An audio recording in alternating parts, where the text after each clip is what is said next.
Hey everybody, I'm Julie Castle. I'm the CEO of Best Friends Animal Society. I am so happy that you're here to join us today for a really special fireside chat with some of our incredible employees. I want to start by saying that to frame this up for you, when we announced 2025, that we were going to take the country 2025, all the way back in 2016, the first step that we took was to gain an understanding of what the animal welfare world looked like. And the interesting thing is, animal welfare and animal sheltering have been around for about 150 years. And the crazy thing is that when we announced that we were going to go take the country no kill by 2025, nobody knew how many animals were dying in America's shelters, and nobody knew how many shelters there were. And I just think to myself, it's got to be one of the few industries that didn't have a collective data set back then. So what we decided to do was set about to corral a whole team of volunteers, an entire team of staff, to go county by county across America to figure out what our starting point was. And it was a really big effort on behalf of our data collection effort. But guess what? We did it. And from that, we created our pet community life-saving dashboard. And here's the nationwide view of where we stand today. So last year's numbers, the 2018 data set was 733,000 animals were losing their lives. Today, we just released our data set. That number is down to 625,000 animals. And that is still way too many. But the good news is it means collectively as a country, we are at a 79.2 national save rate, which is fabulous for us as an industry and a country and the way that we think about animals. So we have the first ever shelter list, which is about 4,800 brick and mortar shelters. And we have now the ability to report on the number of no-kill communities in this country, which is nearly 5,500. And we have more than 2,000 no-kill shelters across the United States. And let me tell you, 10 years ago in this movement, I could count on two hands the number of no-kill shelters in America. So that just gives you some idea of how far we've come. And it's really cool for you at home to be able to go to our website and check out our pet life-saving dashboard, because you can pull up your community and get a sense of where your community is at and how many pets are dying, how many pets are living, and what your shelter in your community needs to be successful. And so it really brings me to this point. The point of our discussion today is that life-saving is a community issue. It is not a shelter problem. And that's why we are helping, along with our entire movement, to pioneer new strategies to actively engage our community in a deeper way. And the result of COVID has really put this on hyperdrive. You know, it's one of those things that I think about all the industries during COVID that have been disrupted. Ours is no different. And it's like you see that imminent change in an industry, and something like this completely transforms it. It just puts it on hyperdrive. You know, it's sort of like the pedal to the metal. And so when you think about where we're at and what COVID has done for our industry, it's really about the future, and the future is community supported sheltering. And so I ask myself, well, what exactly does that look like? And I want to talk to you about a few examples of that. And one of the best examples is from Harlingen, Texas, which is in the Rio Grande Valley. And in mid-March, in the throes of the beginning of COVID, their foster population grew from less than 10 animals before COVID to nearly 80 in less than 2 days. So they went from 10 to 80, boom.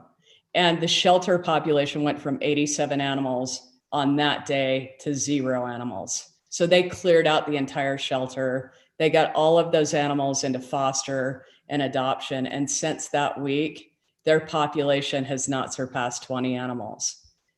And during the crisis, the urgency has prompted neighbors to really join together to take care of each other and to create a neighbor to neighbor concept that we've never seen before, at least in my lifetime in this country. Neighbors who are using their networks, social media, video calls, video chats, and other technology to really help save lives.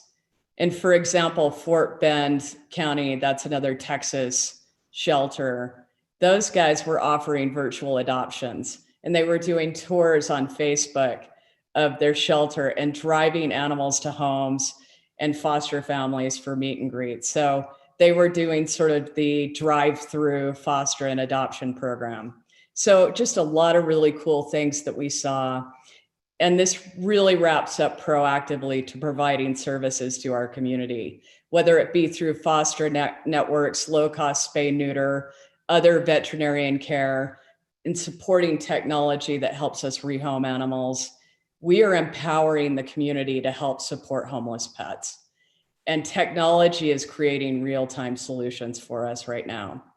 And all of this is wrapping us to being more data-driven so that we can make better decisions about where these animals can be placed into homes. And so without further ado, I'd like to introduce our panel today to talk about some of the cool stuff that Best Friends has been doing in terms of cutting edge life saving during the COVID crisis and the economic situation that we're facing. And so Jen Pimentel, raise your hand. Jen is our leader at our center in Best Friends, Los Angeles. Lydia LaSalle. Lydia is our executive director over our Utah programs for the entire state of Utah. She's based in Salt Lake. McKenna Yarborough, she's our regional director of our Mid-Atlantic and Southeast regions. So I want to introduce the panel by kicking off the first question. So you guys, when COVID hit, we saw a huge outpouring of support from the community. Lydia and McKenna, can you share a couple of examples of what that looked like from our end? Yeah,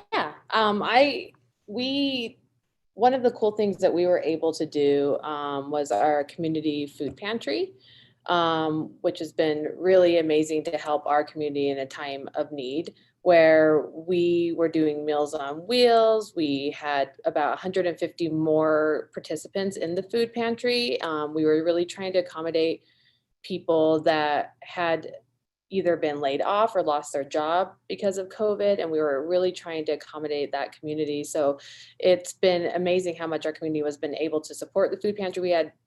We had donations just everywhere. Everyone in the community was support. We were overfilled with donations, which was really amazing. The community really wanted to support people keeping animals in their home, being able to get those food donations out. We also did Meals on Wheels, where we were able to deliver food to folks that were either immunocompromised or wouldn't be able to leave their homes. So we were able just to do really great community work around the food pantry during this time. So out in the network partner world for us at Best Friends, we saw so many organizations put out pleas for help with foster care and help with adoptions when all of this hit. And for us on the regional team, it was really cool to see some of these organizations, like what Julie had mentioned, who had never had any foster programs whatsoever, go from 0 to 50 in like 2 days. But one of the examples I want to talk about is Lifeline, which is an organization in Atlanta. You know, they are a sheltering organization. They have the contract for a couple of municipalities in Atlanta. They have 2 shelters that are public and one that's a private shelter. And so they put a plea out to their community. And before COVID, I must say, they did rather well with community engagement. They did okay. They did pretty well. They're one of the leaders in our field. But they put this plea out for adoptions and foster care. They saw 1,300 animals go into foster care within a short period of like 5 days, which is remarkable. And so what that really showed them is that they weren't asking enough from their community to begin with, and that they needed to ask more. And so then they ramped it up even further. They started to put together this handbook that allowed fosters to start adopt out animals themselves. They did virtual training sessions every week with their foster care providers that were handling large dogs. They ended up removing all the animals from their shelter, and they had a waiting list of the community needing who were looking to help them. And so what was really fascinating with Lifeline is they took it a step further. You know, they didn't just stop and say, we have solved our own issue here in Atlanta. They started going out and helping partners in Georgia. And with our Atlanta center, our life-saving center in Atlanta, that staff partnered with Lifeline and went down and helped some of the rural shelters that just didn't have the same kind of resources. So it was really a cool thing to watch, all the collaboration and the partnerships that were happening either with other shelters, but also with the community as a whole. They started using community members for their Friendly Finder program, where you find a stray and they set you up with all of the resources to keep that animal in your home and help find the original owner of that pet rather than coming to a shelter. So I think Lifeline was a great example of so many different wonderful aspects that have come out of COVID.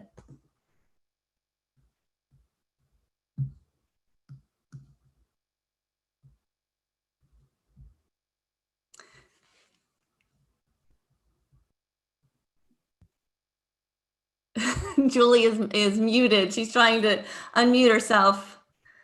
Thank you. There you go. I think about when I hear you talk, McKenna, and I hear you talk, Lydia, I think about the world that we've lived in for so long, not our greater world, but animal welfare. And you look at the change that's happened over the past 150 years, and most of that change started happening really significantly about 10 years ago. And you think about all those changes, and it felt a bit like a domino effect. And now you see COVID happen, you see the other events in the world happening, and it's like within a matter of three to 4 months, change is just happening at such a rapid pace. Yeah. Tell me a little bit about your sense of that sustaining, and people, is it that we have more people who are more aware of our situation, or were people just more able to open their hearts to these animals, their hearts and homes? I'll jump in if you want, Lydia, but personally, I think it's sustainable because I think that these many organizations that have started these programs because they were almost forced to, right? They were forced in some ways because of the pandemic to start managed intake, to start working with the community where they may not have been before. So it just really opened up the door for the community to be more aware of the issue, but also it opened up the door to be more trusting of the community for some of these shelters that maybe didn't do that trust factor as much in the past. And they wanted to do the programs, but they were afraid to try it. And now they had to. They jumped right in full-fledged. And I do think that this pandemic and this crisis has allowed the public to get excited about helping, whereas they may not have been asked to before. And we're hearing from many communities across the country that, some of these communities are starting to open back up, but people are keeping their foster pets. They're not readily coming back as quickly as we originally had thought. So I'm really excited, honestly, about the progress and how quickly we can jump ahead if we can help these, because the key is to help these organizations, right? Keep these programs going. And that's what we are doing at Best Friends. Yeah. Oh, go ahead, Lydia. Oh, sorry. Just to add on to that, our Life Saving Center here in Salt Lake City, we closed to the public on March 18th. And we're like, okay, how are we going to do our life saving? And we're like, okay, started doing virtual meet and greet. and how amazing that has been for us. And we're going to continue to do that.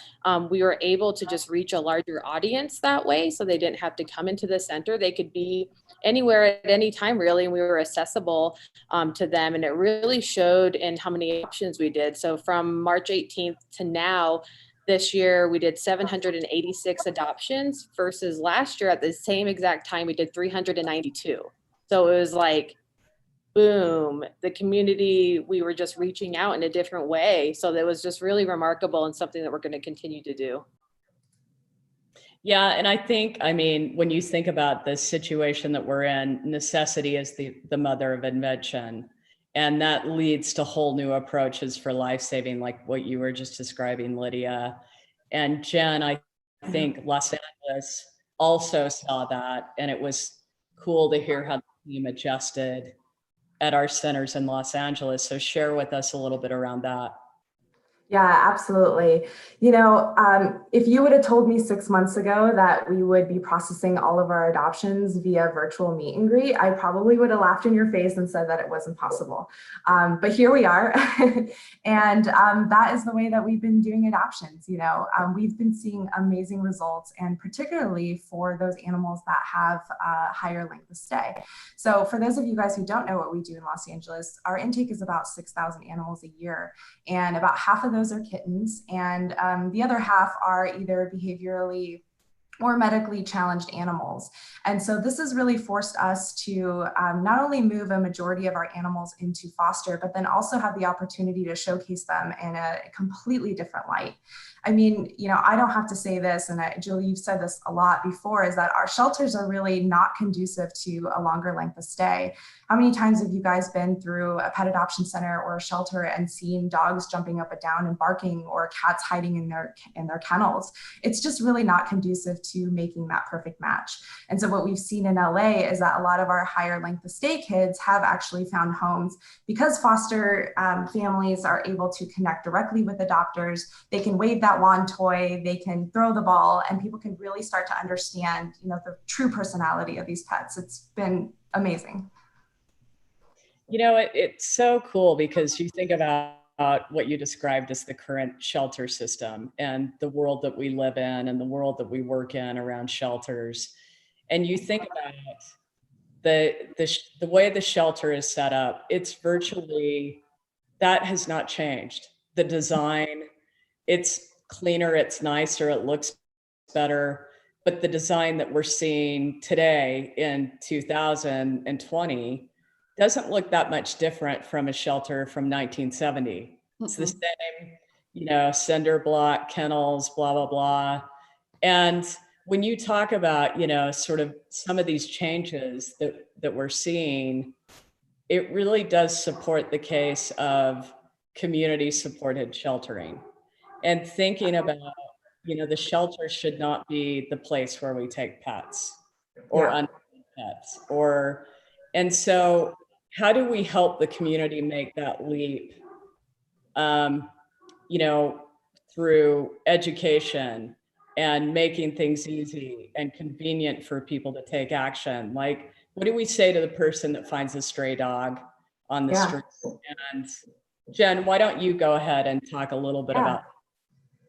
Yeah, you said it before, it's a community problem and it really requires a community solution. And what I really have found is that, in Southern California, all of the shelters are really closed other than for emergency intake.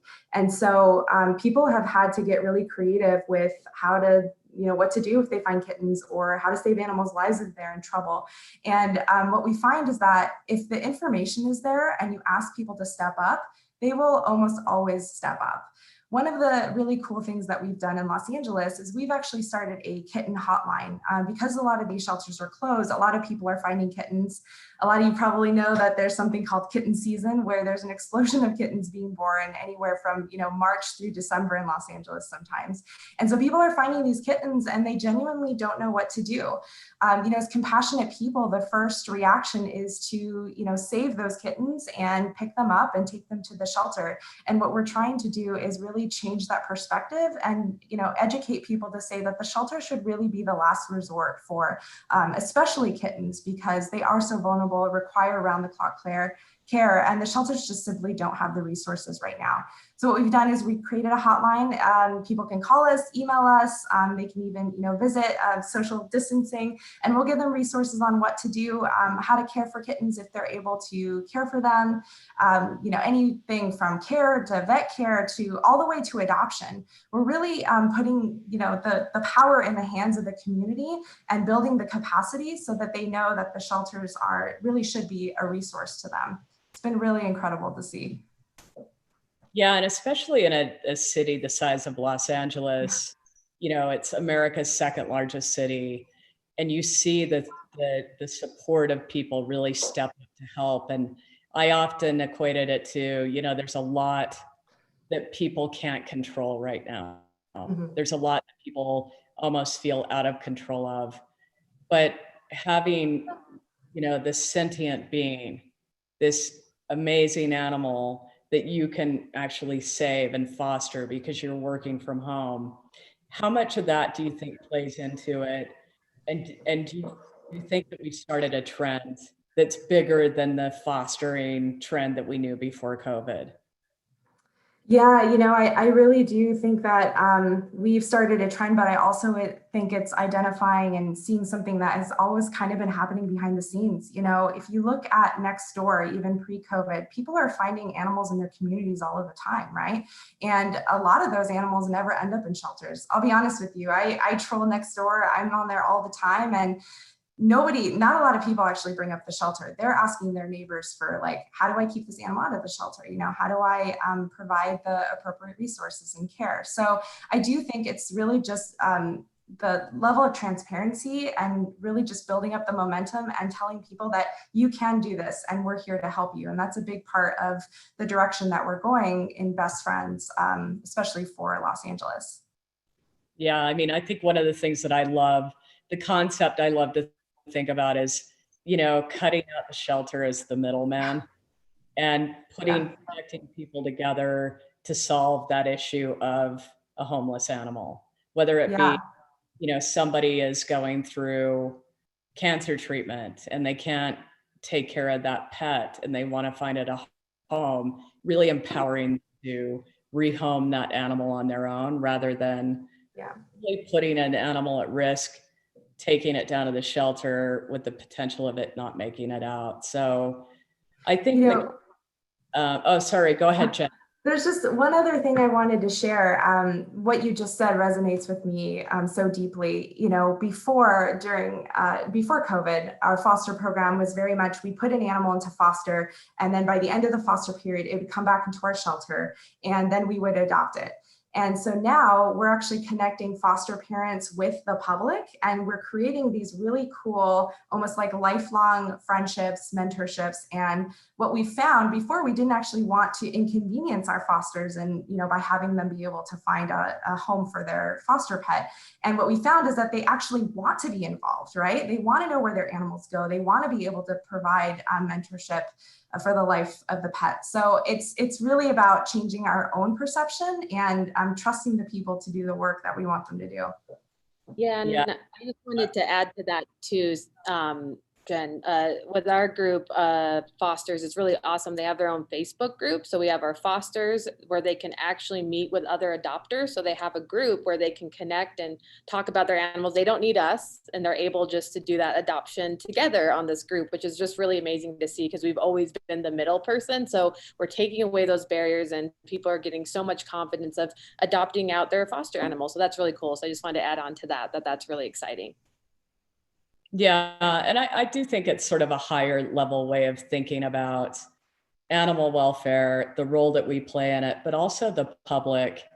And I think for a while we went through this phase of, it really is about trusting the public and saying, in most cases, I heard this great quote from a mentor of mine that was, if you allow people to do the right thing, if you give people the time to do the right thing, they usually will. And I think that is the case most of the time. We all have seen those terrible cases that really sort of give us pause, and I think has gotten us stuck maybe in a place that is really opening up today with trusting the public to really help us solve this issue.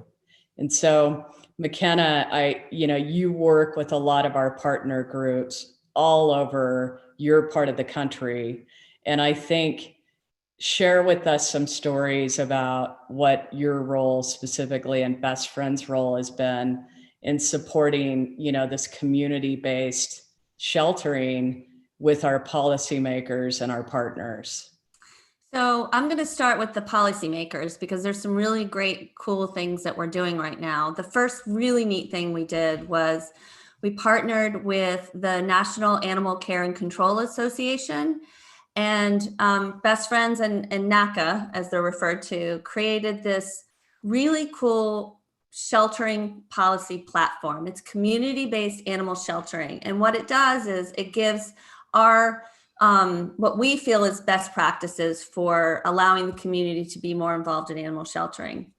Talks from everything from budget investment in community-based services to prevention programs, where we're advising municipal shelters and other facilities to really invest in helping the community keep their pets, to field services being more engaged with keeping pets in the community. So that in itself was a really cool, very innovative thing that we did. And the other thing that I'm very blessed to be a part of is there's a small group of us that is working with the International Municipal Lawyers Association. Say that 5 times fast.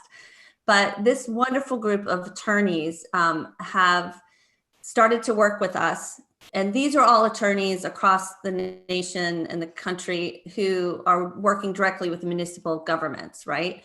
So we are putting together this program booklet, in a sense, that talks about everything from foster care to adoptions, to engaging the community more to help you with the problem, to manage intake, to breed-specific legislation.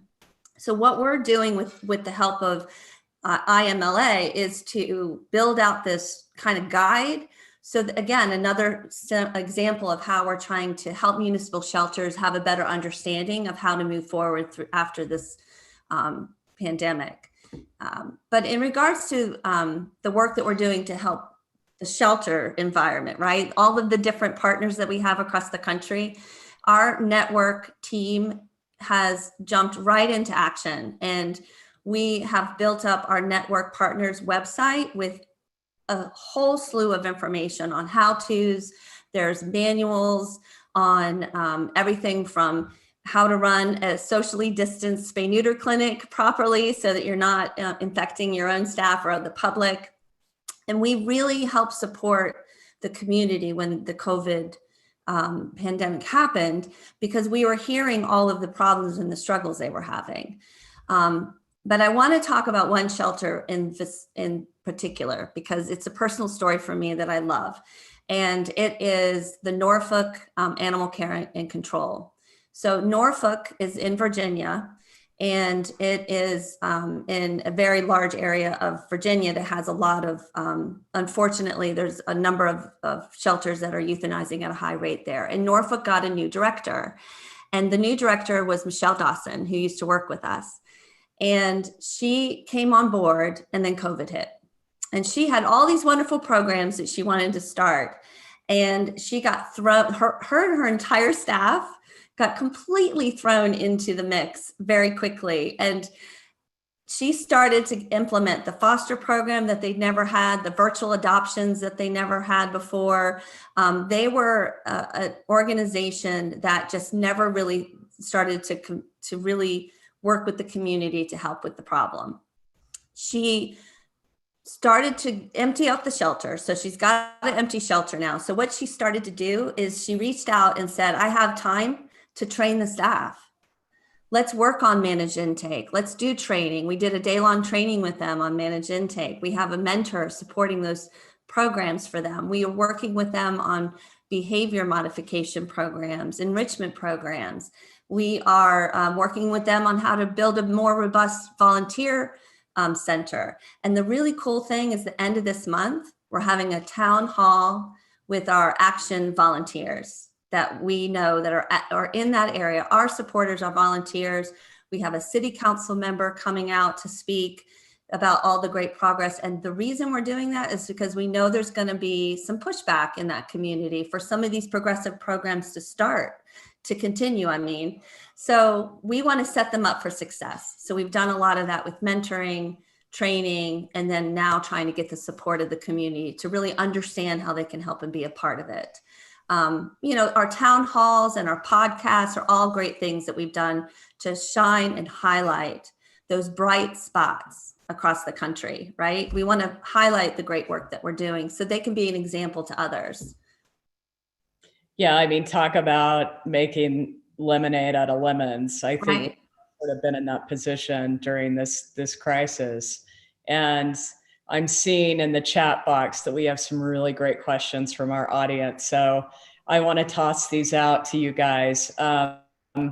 So one of the questions is related to community supported sheltering. I understand the concept, but are you saying shelters wouldn't exist at all? And so I'm going to toss this over to Jen. And then if you guys want to jump in, please do. But Jen, you want to field that? Yeah, absolutely. There is still a super important role for shelters to play. All we're saying is that there is a time and a place for bringing animals to a shelter. Shelter should really be reserved for the animals that are most in need, that are sick or injured, and really don't have another outcome. I'll just give you my example in Los Angeles. We support a sheltering system called LA Animal Services. Their intake is about 47,000 animals a year across 6 shelters. That is a lot of animals. Last year, we saw a 20% increase in kitten intake. And we know that we can't do this without the community support. Just think if every Angelino, I love saying that word because I very much feel like an Angelino, stepped up and saved a kitten on their own, someone that, kitten's litter that they found, instead of bringing it to the shelter, we could get to no kill this year. So that's my take on it. Shelters still play a super important role. Would love to see that people really using them as a true resource, medical care, spay and neuter, microchip, all of those things. Yeah, and when you consider Los Angeles has 4 million people? Yeah.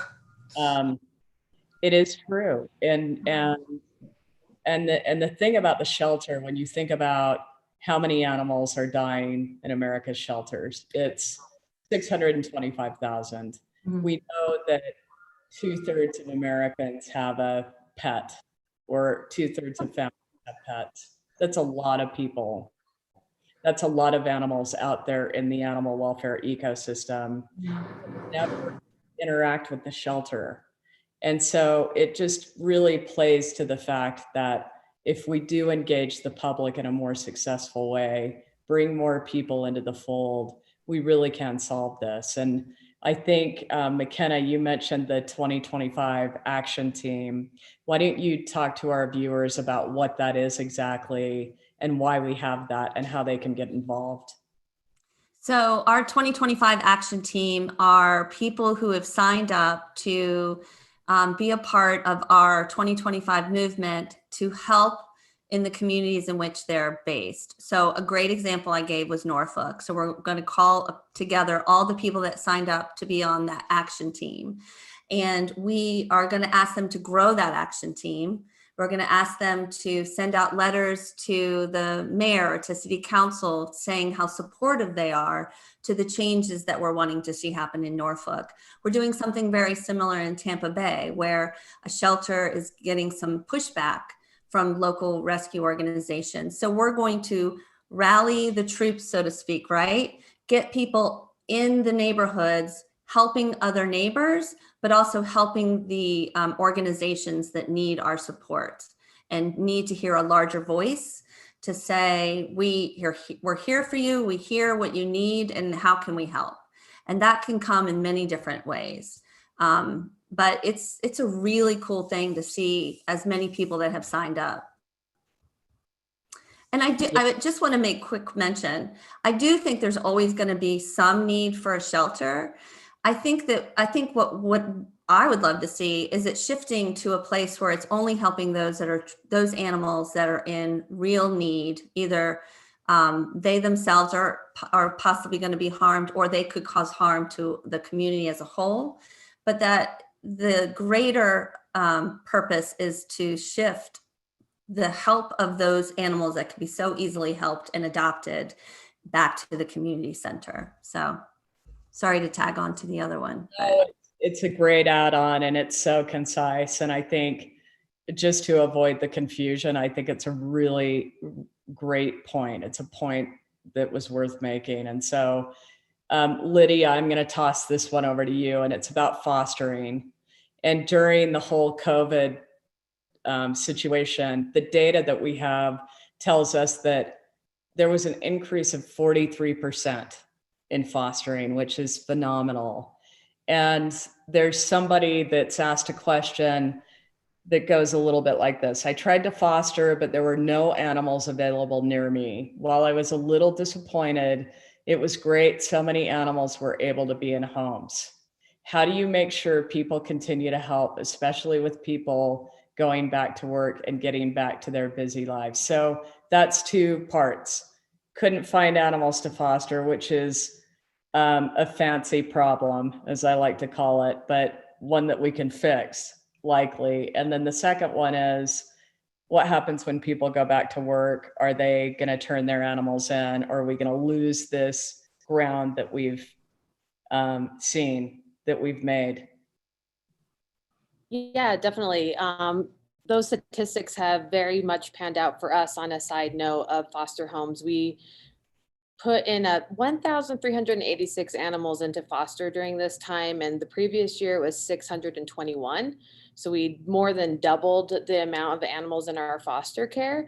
And to answer the first question of no animals around, I think a lot of it is making those connections with your shelters and rescues and being an animal advocate in that way, because we find that there are some months where there more animals at risk than other months, and just being a part of that community really helps at different times. That there are times where, which is a very good luxury, it's like everyone's in foster, but it can change so quickly.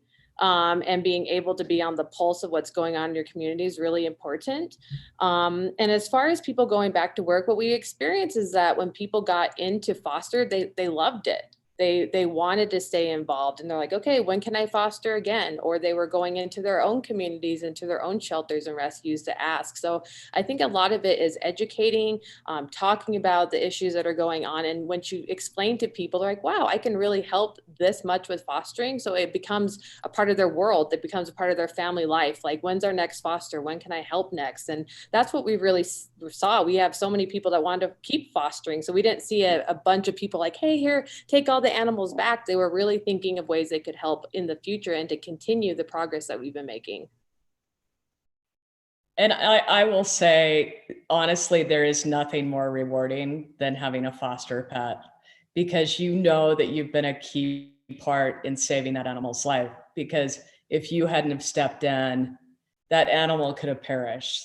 And I think the add-on for us, and one of the things that we're really pushing right now, is to empower that foster home in the placement of that animal and really allow them to steer that. Because I can remember when I first started in this field, and we've evolved so much, and it's so cool to see. We didn't allow that. Like, we had the animal come back and then we took it back in. And just imagine how confusing that is for that little guy or girl to be transitioned from home to shelter to wherever they were going, and just going from home to home. That person who's fostering that animal is doing it because they love that animal. And so why not empower them? And so I think it's a really interesting, I think that's helped a lot too. It's more efficient. It's more efficient if you think about it, right?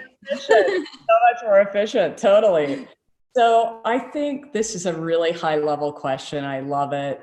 And I'm gonna first go to you, McKenna, because I think you've been in this movement for a long time now, and you've seen a lot of change. And the question is about data. So considering the new data, how do you feel about the progress toward 2025?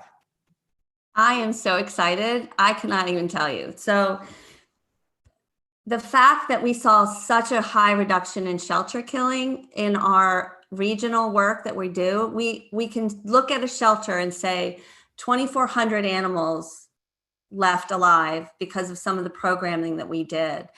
I cannot tell you how rewarding it is to go in and work with leadership in shelters and walk away and set them up, and they call you and say, you know, it's 1,400 less animals we had to put to sleep this year. I mean, it was really, I cannot tell you how excited I was when the data came out, because our region, personally, the regions that I'm involved with, saw a significant decrease in the amount of animals that were losing their lives.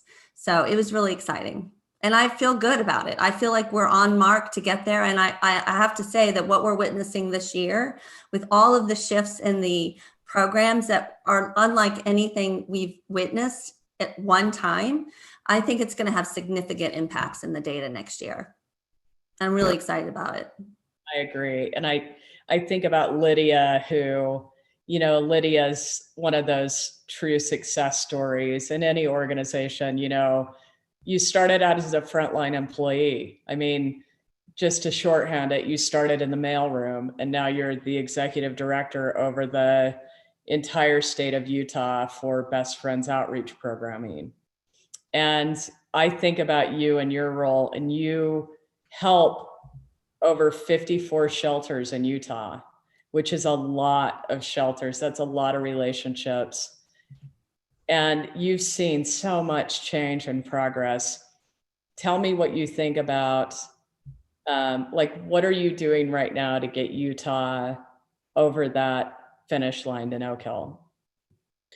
Yeah, I think the key to this is building those relationships with the shelters across the state of Utah. One of the things that, and actually engaging our coalition and our other rescues and our community, what we're doing is we have our team that we go and we talk to shelters all across the state of Utah to really talk about the animals at risk. What do they need help with? And getting really on the ground. That is really the key, and not making assumptions, not, you know, going with an old narrative that we never followed up on. There's all sorts of things that you kind of can get wrapped up in. So we actively make those relationships, ask volunteers in that community to be a part of it.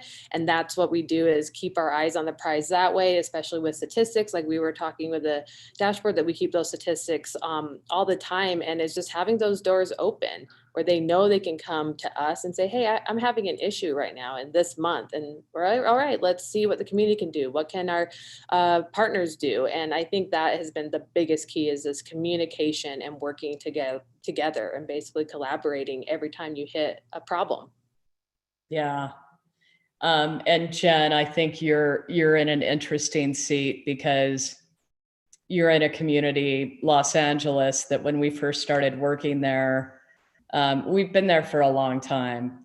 But when we declared NKLA, which is No Kill Los Angeles, and really started activating that back in 2012, back then, Los Angeles had a 57% save rate. And last year it was 89.8%. And so LA has come a long way, but the latest data from the dashboard reveals that California has now moved to the #1 position.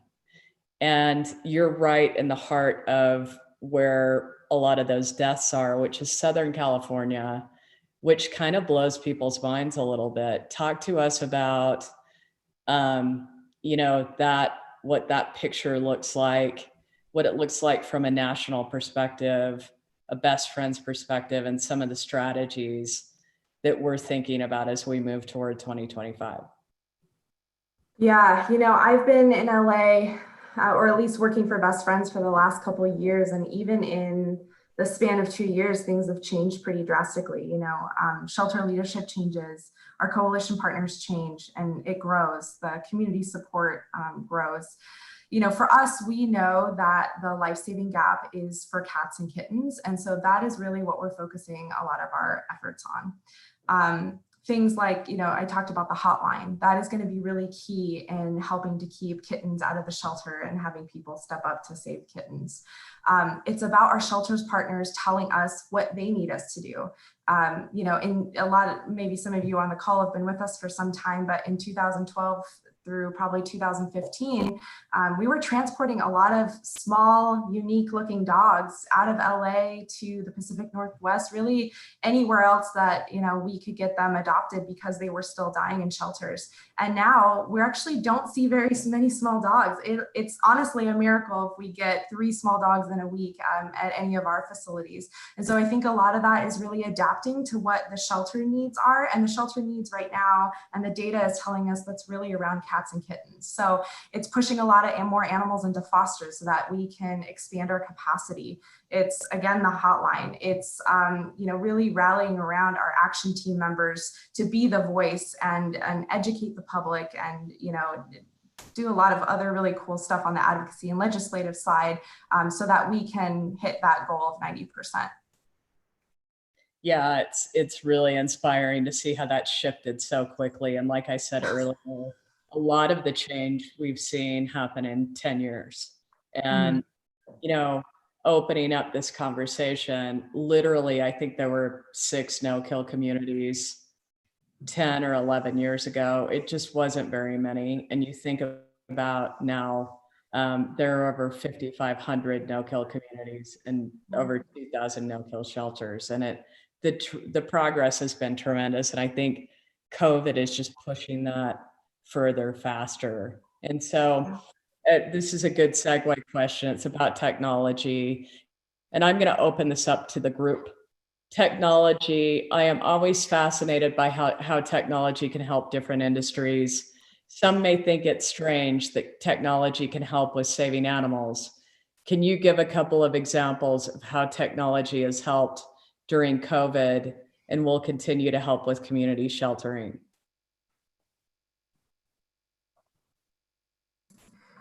I can just kick off and say that we wouldn't be able to do what we're doing without the use of technology. There are so many different programs, software programs, and applications that were not meant for animal welfare use at all that we've been able to adapt. So you might recognize some of these names, Trello. So Trello is a project management software that we actually use to highlight our animals because it has really great capabilities to add videos and pictures, and it looks really fun, right? We use things like Google Voice because when the shelters get a call in the middle of the night and a kitten is coming in, they're able to dial us and we can have direct access and go pick up that kitten so it doesn't end up dying in the shelter. There are just so many infinite ways that we use technology. And I know Lydia uses a ton of cool stuff too, so I'll let her speak. Yeah, I think one of the cool ways we've been using it, we've been doing big virtual super adoptions or large scale adoption events, and that has just been a game changer. A lot of groups have been participating where we used to have it in Salt Lake City, where you would take a long drive from wherever you're coming from to get there. And with any adoption platform like AddoPets and the like, they can actually don't have to take that drive. Some people that didn't participate because it was too far away, they actually were able to participate in a virtual super adoption. So I think that's just amazing to get so many groups across the state of Utah being able to use an adoption platform and basically get their animals to a different audience. So it's been really neat in that way to rethink a super adoption that we always thought was going to look the same. Yeah, and I'm going to throw in telemedicine. Right? Our vet access, that program that we had before COVID happened, but we opened it up to all the network partners and other shelters and foster care providers. They can use this app to get in touch with a vet right away so that 2 a.m. foster person that needs their kitten looked at before deciding to go to the vet or not, or they're just needing to know what to do about the, whatever kitten or dog they have in foster care, they can get an answer pretty much immediately. 24 hours a day. And so I think those types of platforms are going to be important going forward, even more so. And I think it'll be a real strong tool for the sheltering community. I mean, even Zoom, like what we're doing right now, this has made Zoom and other programs like it has made it possible for us to continue life-saving during a global pandemic. And I think it's, everybody's had to adapt. And the thing that's cool about this time is that the technology platforms have become easier to use. And because people haven't been able to go out and about, they're sort of, working from home. Everybody's been a shut in during this period, and you've kind of been forced to use technology to carry on with your daily life. And so for me, adopting these platforms during the normal course of business in animal welfare would have taken years, I think, for the public and our industry to really change. But because we are sort of in this situation, again, necessity is the mother of invention. And so another question here, if I find an animal but can't keep it and don't want to take it to the shelter, is there support beyond my social network, which is tapped out, to find it a good home? And so I'm going to punt that one to Jen. And then I'd love for you guys to, add on if you feel like you have other great ideas. Yeah, that's one of my favorite questions because I've been there too. I found animals, and I work for Best Friends. It's not as easy as you think for me to take an animal to our shelter. I never try to burden the staff that way. But you'd always be surprised by your social network. There's always a person that is looking for something. If the picture is cute enough or the video is cute enough, usually you can find somebody. But all kidding aside, I think if you reach out to local rescue groups, a lot of them may be tapped and can't actually take the animal in, but a lot of them would be happy to cross post or put something on their own social network and say, hey, this person found an animal and it's ready for adoption. You'd be surprised how many people really do enjoy that collaboration. Another thing you could look at is looking at like apps like Nextdoor or even Craigslist. You obviously want to be really careful and use caution there. But a lot of people, I don't know what the stat is, and Julie, you probably know this, but a majority of the people who have animals actually get them from sources outside of a shelter. And so they really are looking to things like Nextdoor and Craigslist to find pets and also rehome them. So that would be my advice.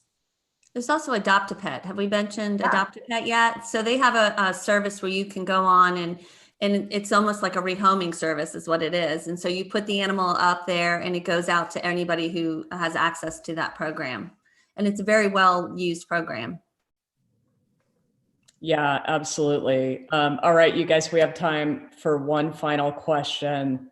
And we might have time for two, but I'm going to start with this one. We have a lot of questions.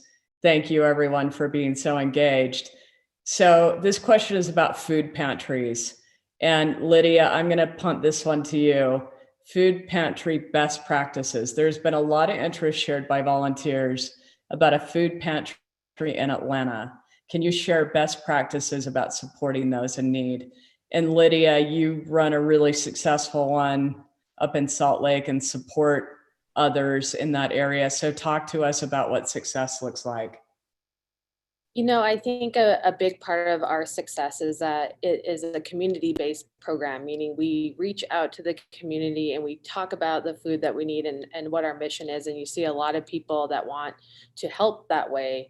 And for us during this time, we've been able to a lot of in-kind donations has been obviously amazing. But during this time, it's been just thinking about ways we can kind of adapt to the environment. So we do by appointments.